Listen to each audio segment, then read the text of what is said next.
I'm Bob Delaney, and this is the NFL Game of the Week. Last week was playoff week. There was one game that was to stand above the rest as a memorable 3.5 hours of football. The game took place in this stadium, where Kansas City and Miami would record the longest game ever played.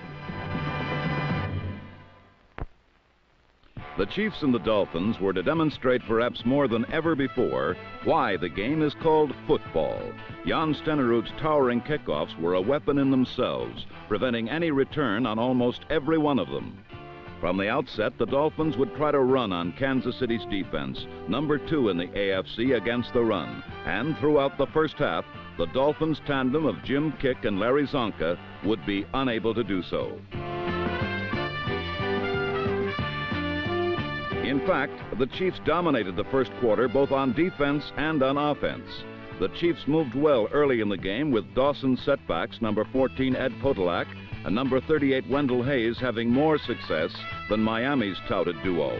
With Miami's defense more wary of the Chiefs' passing, their running worked well and produced an early field goal.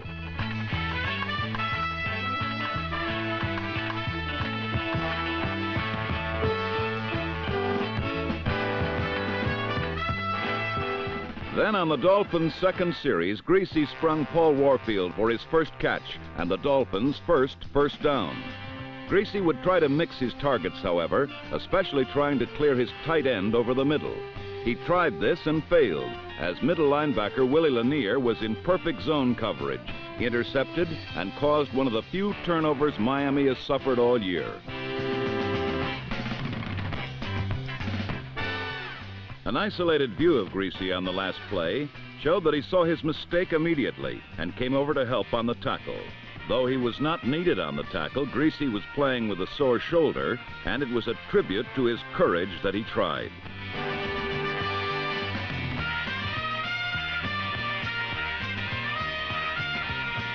So the Chiefs had the first takeaway of the game, and Dawson took advantage.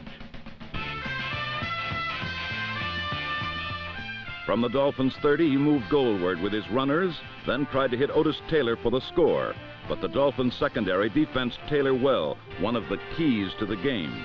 Taylor would make but 3 catches all day, and none of them game breakers. Instead, Hank Stram's strategy would be to have Dawson rely heavily on his setbacks, and in particular Ed Podolak. And it was Podolak who scored the touchdown.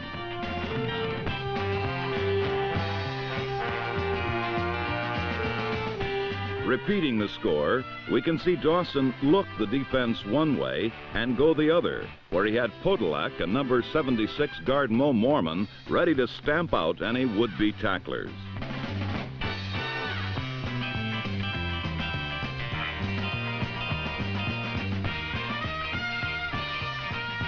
The Chiefs' strategy of ignoring the obvious in Taylor, using him as a decoy, and instead springing the quick Podolak wide on screens and sweeps had worked well, and Kansas City led 10-0.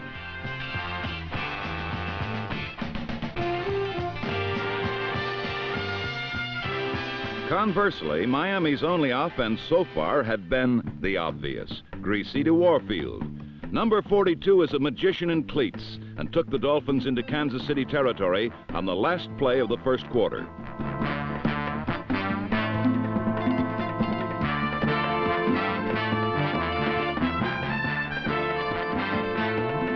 The Chiefs were stifling Miami's running, and Greasy really had no choice but to continue to pass.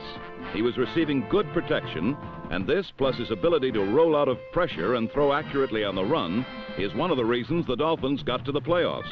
His receivers are always conscious of this and work well with Greasy on a busted play, as number 80 tight end Marv Fleming did here.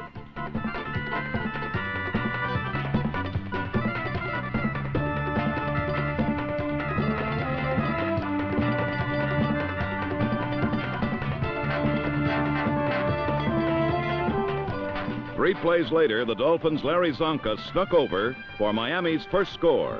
It was now 10-7 Chiefs.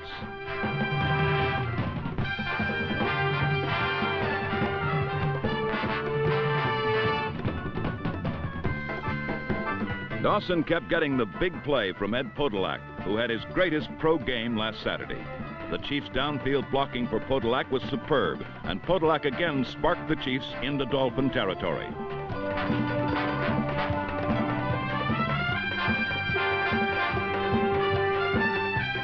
Dawson's faking was superb too.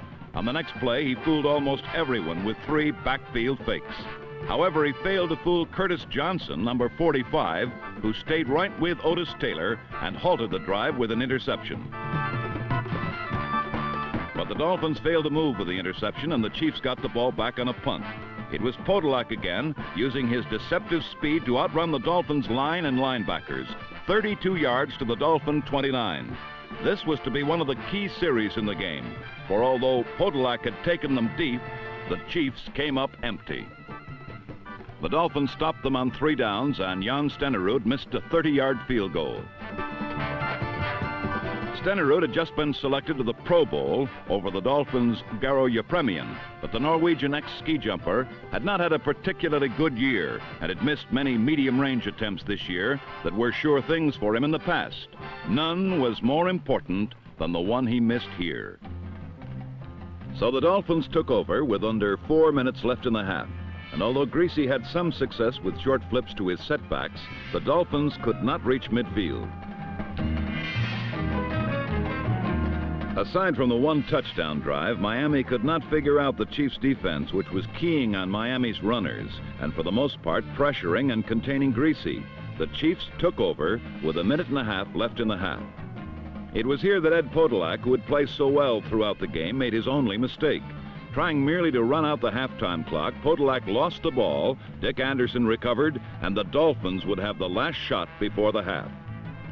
Miami's defense is sometimes overlooked, but they had produced 2 takeaways in the half. Greasy failed to capitalize on Johnson's earlier interception, and now he failed to score on Anderson's recovery. But Yepremian did kick a field goal here to salvage 3, and the teams went into the locker room tied 10-10 at the half.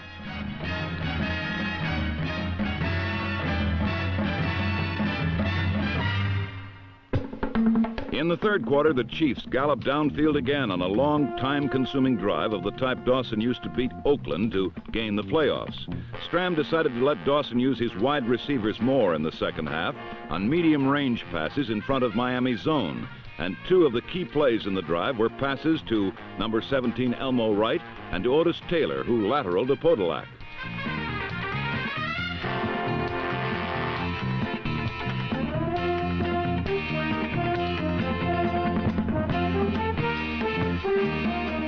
A penalty on this play reduced the gain, but on the next play, Podolak ripped through a gaping hole up the middle.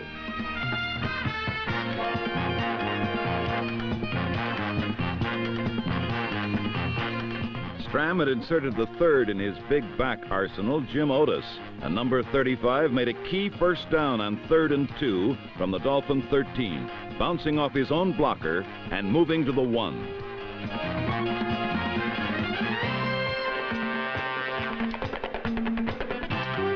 2 plays later, Otis went up and over, and the 16-play, 10-minute drive had put the Chiefs ahead 17-10. But the next 4 minutes saw the Dolphins do quickly what the Chiefs had taken almost a whole quarter to do. Thus began one of the great ironies of the game, the ability of Greasy and Miami to strike back swiftly.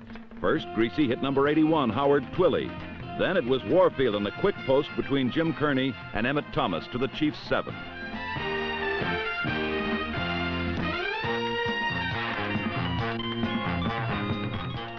Two plays later, on 3rd and goal from the 1, Jim Kick went over, and Yepremian's extra point tied the score at 17 at the end of the 3rd quarter. The game was dead even both on the board and on the field. It would remain so for a long time to come.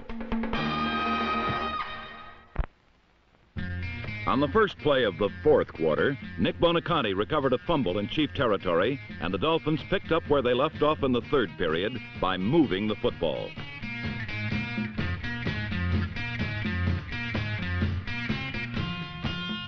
The big play was made by Bob Greasy with 3rd and 8 on his opponent's 29.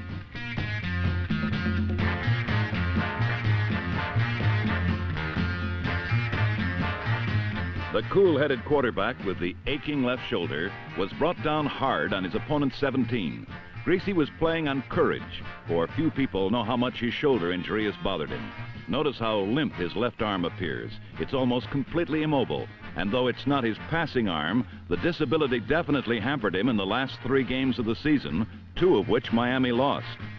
One play after his run, Greasy passed right into the arms of linebacker Jim Lynch. Miami's first series of the new quarter, like Kansas City's, had ended in a turnover. The Chiefs had a break, the ball on their own 9, and quickly moved out on 2 short runs, and Dawson's pass to tight end Willie Frazier, playing in place of Morris Stroud.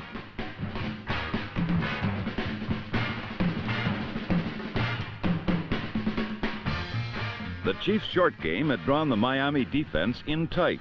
So here, from his own 34, Len Dawson threw the long ball. It's doubtful that Elmo Wright really thought he'd scored. More likely, the rookie wanted a chance to show off his victory dance to a national television audience. Another look at this big 63-yard play in super slow motion should dispel the notion once and for all that Len Dawson's 36-year-old arm isn't strong enough to throw the bomb.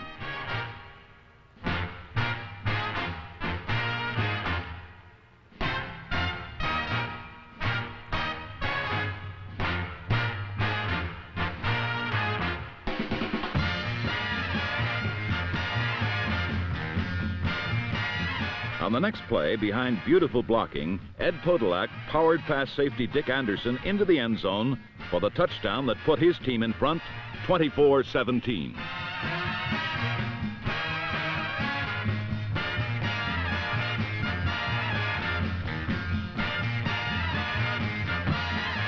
There was just 7 minutes left in the game now, but it was enough time for Bob Greasy to put on a furious display of pinpoint passing that brought Miami right back in the game. First, after rolling right, Greasy turned and threw across the field for his tight end Marv Fleming on a play that produced 13 yards and a first down on the Miami 42.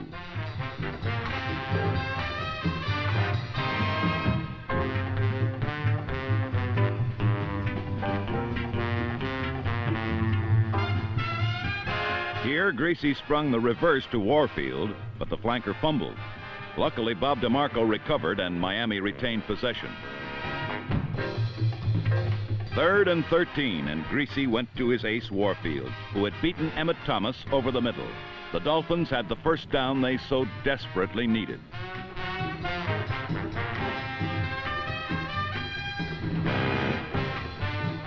From here, Greasy simply peppered the Kansas City secondary with a succession of short, accurate passes. First to Jim Mandich at the right sideline, then a perfectly lofted pass to Warfield, who took it all the way to the Chief 12.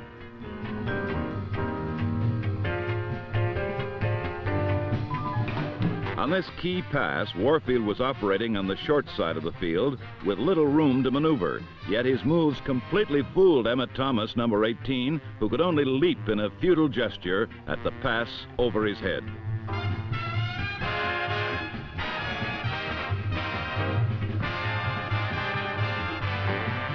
Now from the 12, Greasy continued his aerial onslaught with a rollout bullet to Howard Twilley at the 5-yard line. Miami called timeout. There was now only a minute and a half remaining in the game.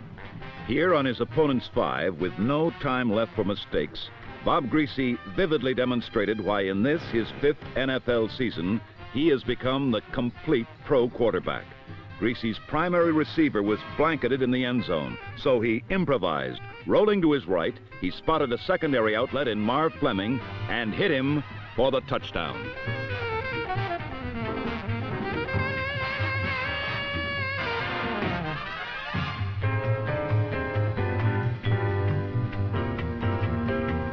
The Dolphins had again spotted the Chiefs a touchdown, then marched the length of the field to tie them.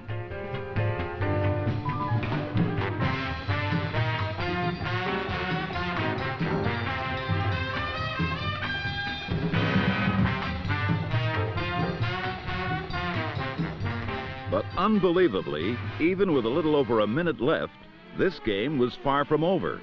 The reason again was Ed Podolak. The 3rd year back from Iowa took the kickoff, and burned 78 yards through the Dolphins before being pushed out of bounds by Curtis Johnson.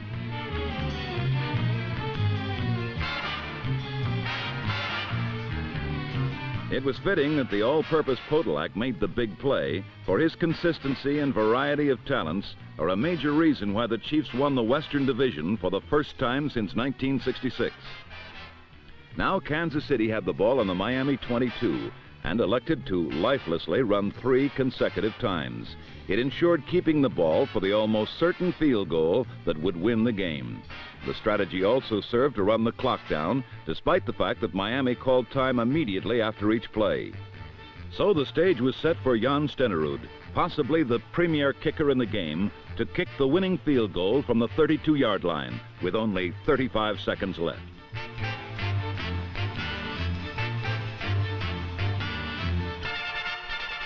It seemed like a sure thing, but it wasn't.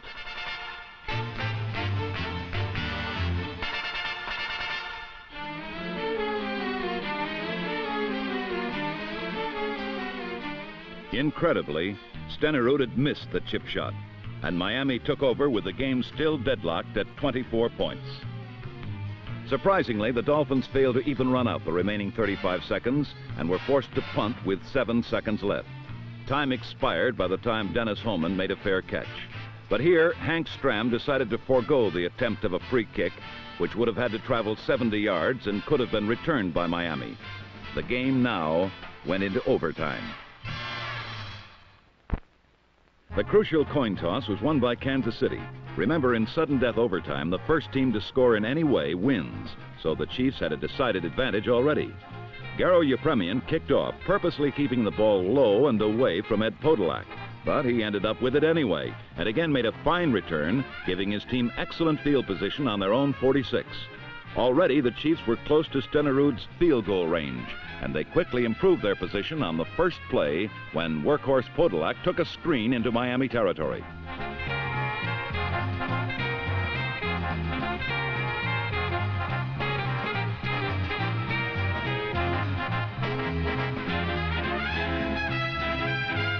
Len Dawson, who had called a fine game today, stayed with Podolak and was rewarded with even better field position. But Dawson may have gone to the well once too often, for on the next play, Podolak fumbled, and though Miami gestured madly, Kansas City recovered the ball on the Dolphin 35. Stenerud came in to kick. The game appeared lost for Miami.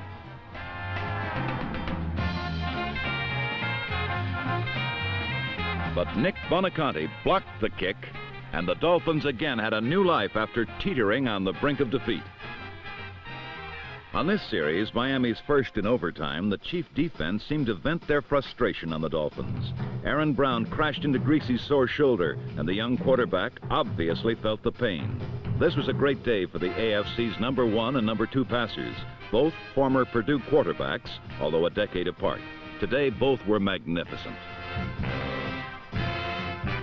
Again, the Chiefs smelled out the flanker reverse, Marvin Upshaw tripping up Warfield for a loss that ended Miami's first overtime series. But their defense held the Chiefs and forced a punt to Jake Scott, the second leading returner in the AFC. And Scott's 18-yard dash gave Miami decent field position, which is so important in sudden death.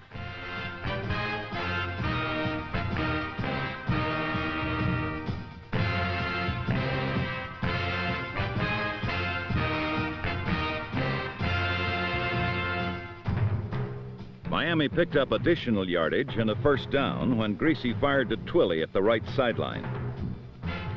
But their next 2 plays got nowhere against the Chiefs' defense. Watch Marvin Upshaw, number 81, shrug off a block by Larry Little. Larry Zonka was the victim. The huge fullback had been held in check so far today. Now faced with 3rd and 9, Greasy went for Warfield, who this time was well covered by Emmett Thomas. Warfield caught 7 passes today, most of them on Thomas. But here, with Miami driving, the cornerback came up with a vital save. A repeat in slow motion shows how he did it.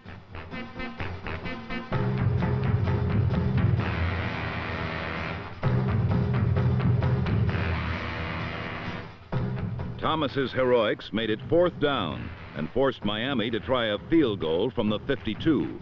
Yepremian's attempt was short, and Kansas City had the ball again. From his own 20, cool Lenny Dawson faked to Podolak and pitched to Elmo Wright, who made his second big catch of the day.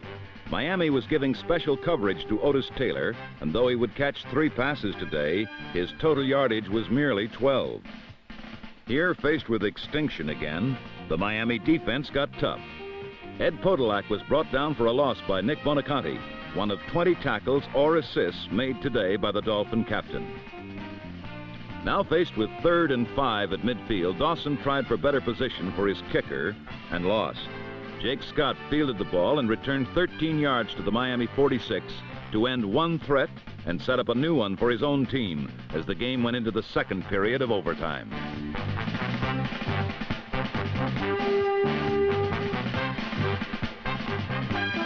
But even this break didn't help Miami, as on 3rd down, Greasy scrambled away from intense pressure, ran right up to the scrimmage line, and let fly with everything he had.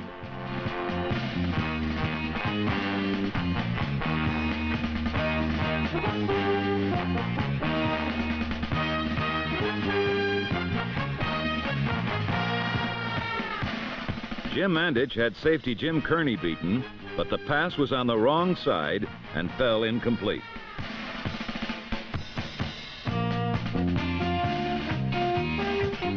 Another opportunity had been missed by Miami, but their defense again stopped the Chiefs, and Greasy had the ball on his own 35. He called for Zonka on a counter against the flow, and the big back finally broke loose. This play, one of the biggest of many in this thriller, finally brought Miami into good field position, and Garo Yepremian came in to make the most important kick of the 1971 NFL season. It was good. Another look shows Yepremian knew it was good as soon as he kicked it. His holder, Carl Noonan, waited for the signal before celebrating one of the most exciting victories a team has ever won. In the longest professional football game ever played, a field goal had propelled the Miami Dolphins into the championship game.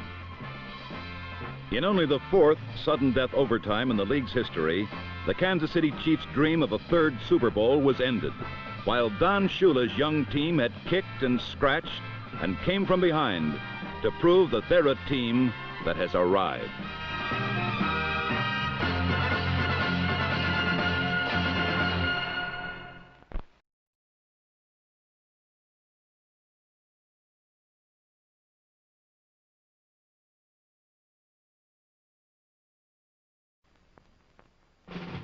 The NFL's Day of Days turned out gray and humid in Houston, Texas, but all the glitter of Super Sunday, January 13, 1974, still rang true in Rice Stadium as triumphant brass bands heralded the meeting of football's 2 finest teams.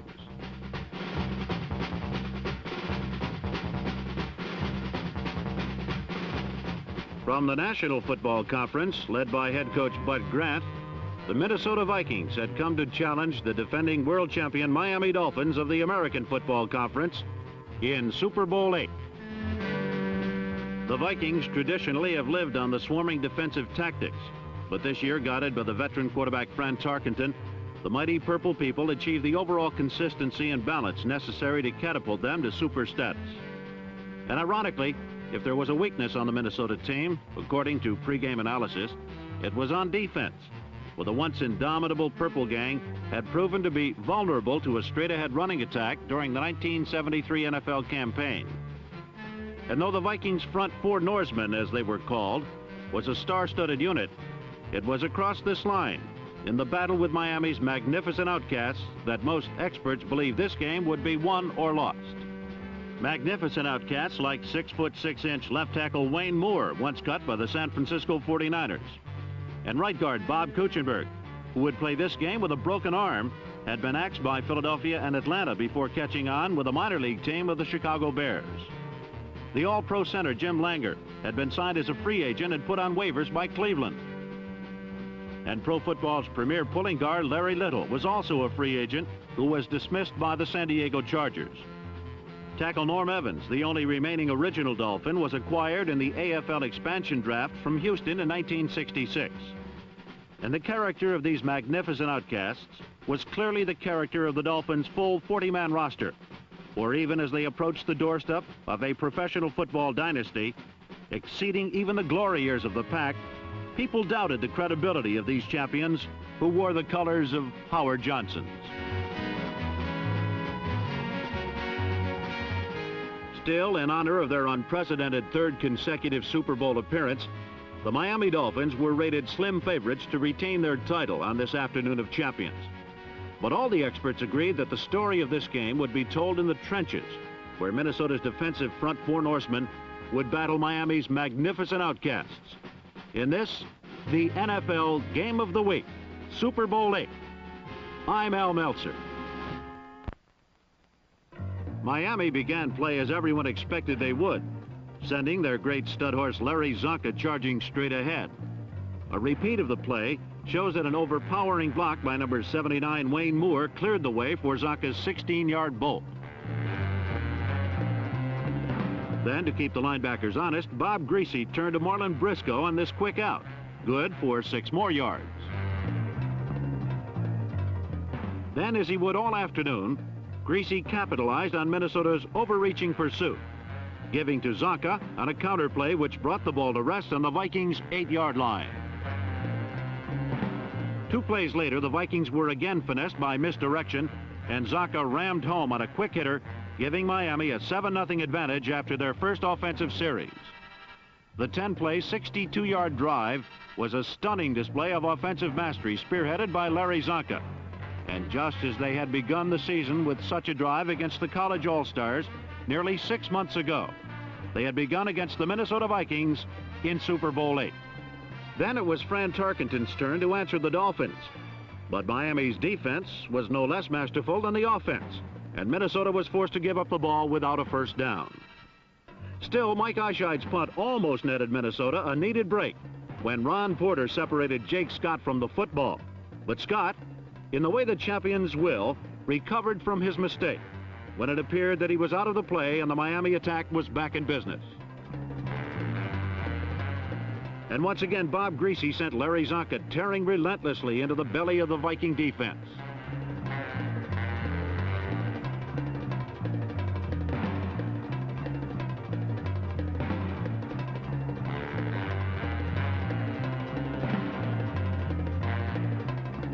But then an enraged Alan Page hit the right gap at the right time and stopped the Dolphins' Jim Kick with a 3-yard loss.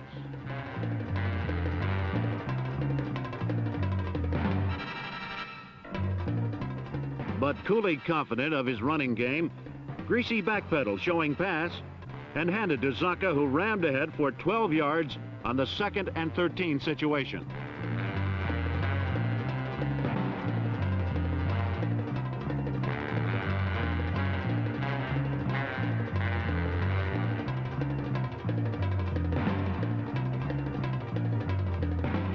On 3rd and 1, great blocks by center Jim Langer and right guard Larry Little freed Zonka on another jarring run, and Miami had a first down at the Minnesota 14-yard line.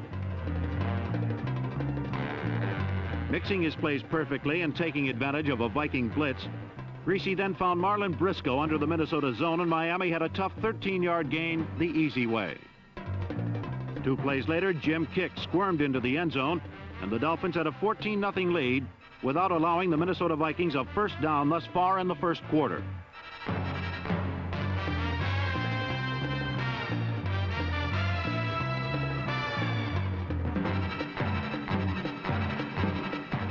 On the last play of the first period, Fran Tarkenton earned Minnesota's first down with this 9-yard pass to Doug Kingsrider.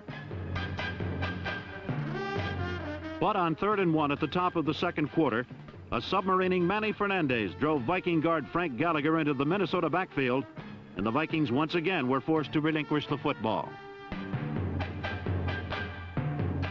But with 2nd and 8 at the Dolphins' 45, the Viking defense turned mean, and Bob Greasy was sacked for a 10-yard loss by Alan Page.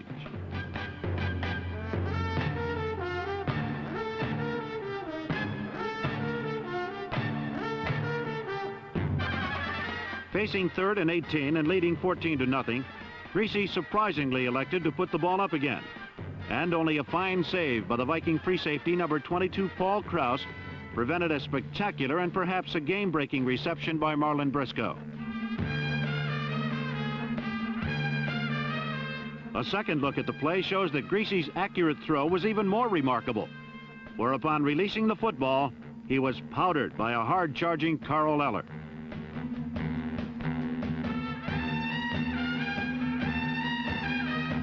The incompletion, Greasy's first of the half, forced Miami to punt the ball away. But the Miami defense proved equally difficult for Fran Tarkenton, and very shortly, Miami's magnificent outcasts were once again opening breakaway holes for Dolphin runners.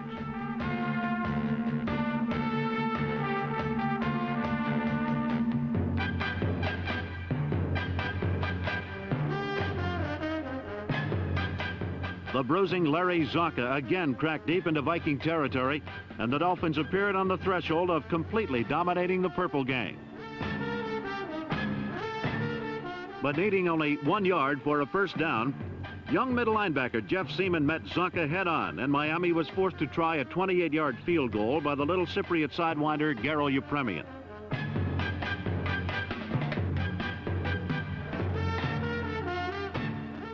Yepremian's boot was true, and with less than 6 minutes remaining in the half, Miami's lead was 17-0.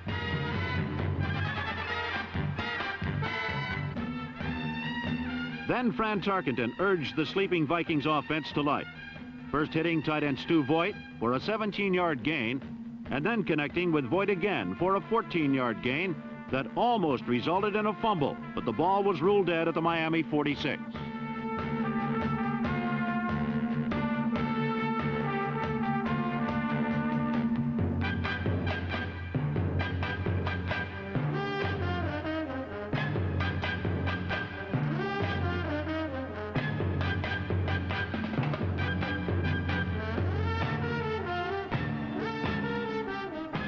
Then on third down, needing 9 yards, Tarkenton hit John Gilliam underneath the Miami zone for a 30-yard gain to the 15.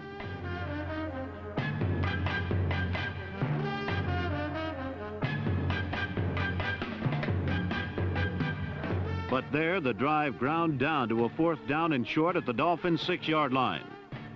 And then, as he had done in every critical short yardage situation in the half, Tarkenton called on his all-pro right tackle Ron Yeri to clear the way. And in this situation, as in each of the others, the Dolphin defense denied the necessary yardage as Miami's middle linebacker Nick Bonaconte closed the hole, and the Dolphins took over to end the half with a dominant 17-0 advantage.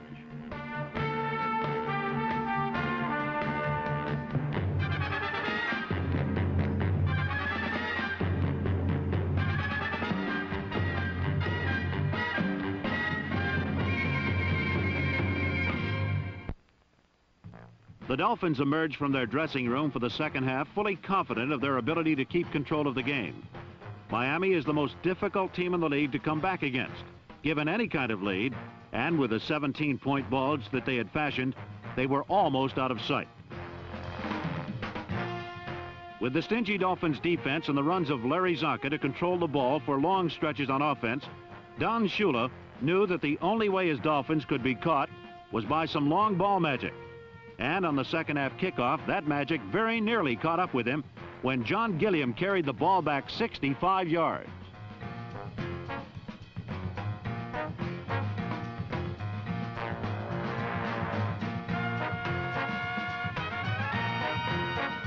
But on the play occurred the first of 3 excruciatingly damaging penalties for Minnesota, as a clip nullified the return, bringing the Vikings a first down on their own 11 instead of the Dolphins' 34. Trailing by 17, the Vikings figured to pass often in the second half, and so the Dolphins went to their 53 defense, named for linebacker Bob Matheson, number 53, which they use when the opposition is in a passing situation, and it very nearly led to a game-breaking turnover when Tarkenton went to the air.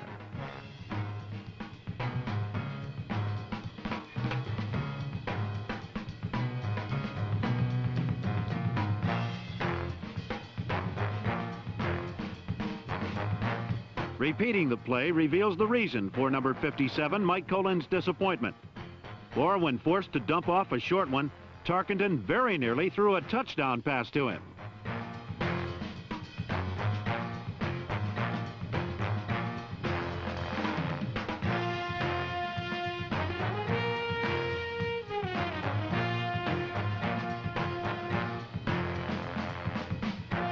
In the 53 defense, Matheson replaces a lineman, and so a lot of pressure is put on the three who remain. Matheson either takes part in the pass coverage or acts as a lineman. If Matheson anticipates a pass and drops off, the other lineman must be mobile enough to stop the run, and indeed the Dolphins are.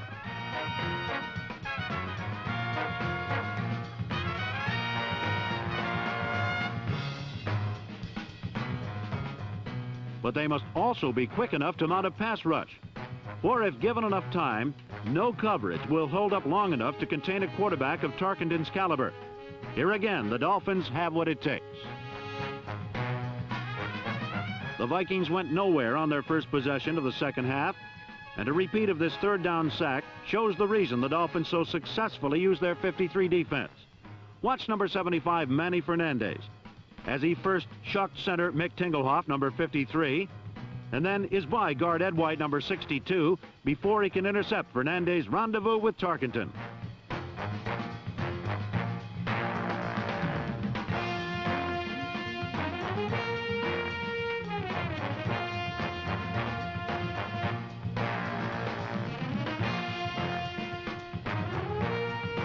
The Dolphin defense forced a Viking punt from their own end zone. And with the resulting good field position, Greasy went for it all, laying the ball out perfectly for Warfield, who made a super stab.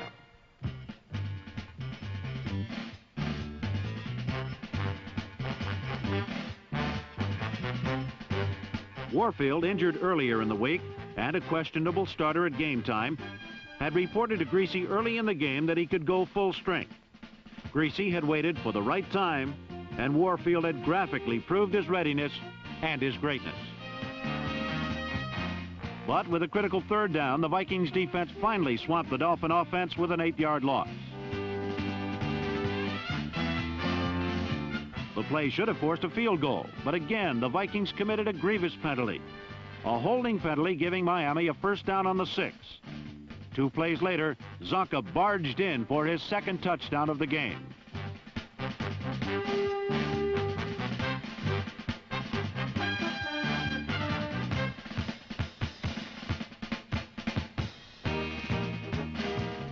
Greasy revealed after the game that he had forgotten the snap count. And when he turned to ask Zonka the count, he too had blanked. The usually conservative Greasy decided to go ahead with the play anyway. And indicative of the great team that the Dolphins are, they made the play work for a touchdown despite the confusion.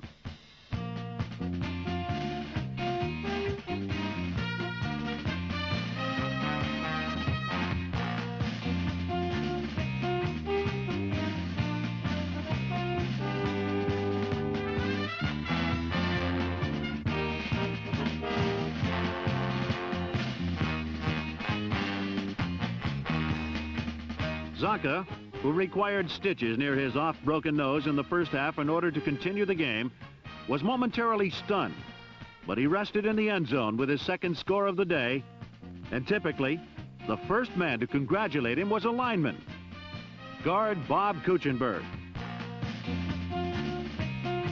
After the game, Kuechenberg said, "If I have an idol on this team, it's Larry Zonka. He's just a blood and guts player. To me, he's the ultimate football player." Zonka's touchdown and Yepremian's extra point made the score Vikings 0, Dolphins 24. In the fourth quarter, Tarkenton finally began to solve the Dolphins' puzzling zone. Mixing short, over-the-middle passes to tight end Stu Voigt and short outs to his wide receivers, Tarkenton led the Vikings deep into Dolphin world.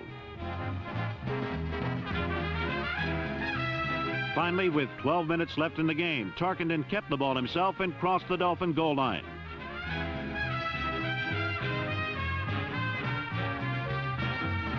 Because they were using short passes exclusively, Minnesota had gone to a double tight end offense. And on a repeat of the touchdown, we can see that it paid off as number 89 tight end Doug Kingsrider cleared Tim Foley out of Tarkenton's path.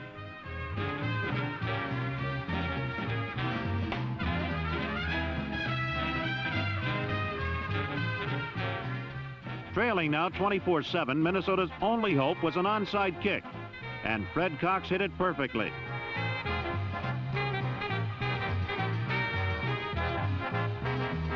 Terry Brown, number 24, recovered the kick, and the Vikings had possession on the Dolphin 49.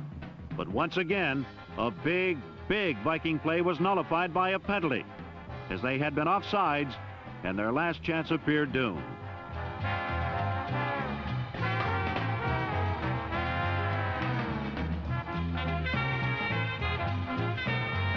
But for the first time in the game, the Vikings defense held the Dolphins to 3 downs and lost only 2 minutes of the clock.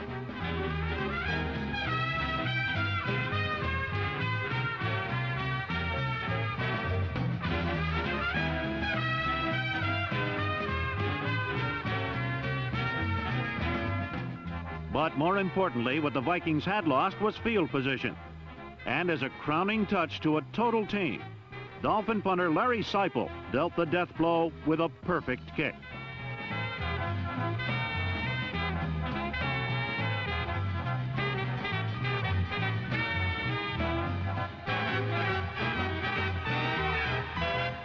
Still, Tarkenton and the Vikings refused to submit, and working to Ed Marinero, frantic Fran went back to his short pass attack.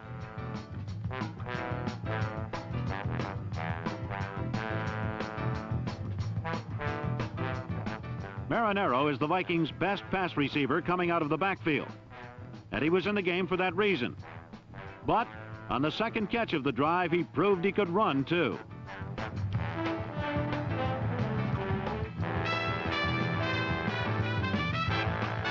This pass to Marinero was Tarkenton's 18th completion in the game. It set a new Super Bowl record, but one he would gladly have traded for a win. A win that was locked up by the Dolphins when Curtis Johnson intercepted what was to be the Vikings' last offensive play of the game.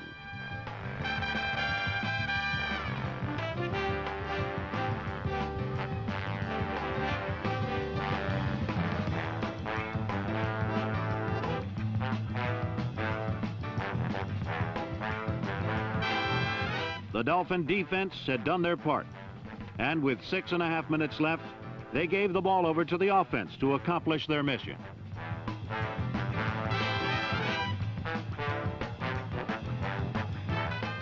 In a fitting close to their performance, the Dolphin offensive line was able to create the cracks that enabled Miami to keep the ball for the remainder of the game. Time after time, Greasy called Zonka's number, and though they knew he was coming, the Vikings could not stop pro football's premier power runner.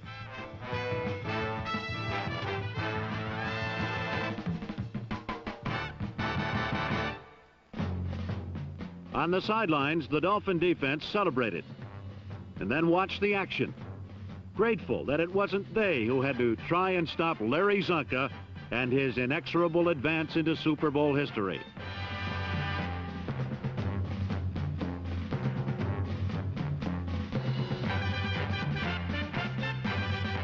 Finally, with less than a minute to go, Zonka left the game to a standing ovation for Super Bowl VIII's outstanding player. 33 carries for 145 yards, both Super Bowl records. Trailing Zonka came the members of the Dolphin offensive line, who had made Miami's domination of the NFL championship game possible. Each got his reward in a grateful handshake from head coach Don Shula.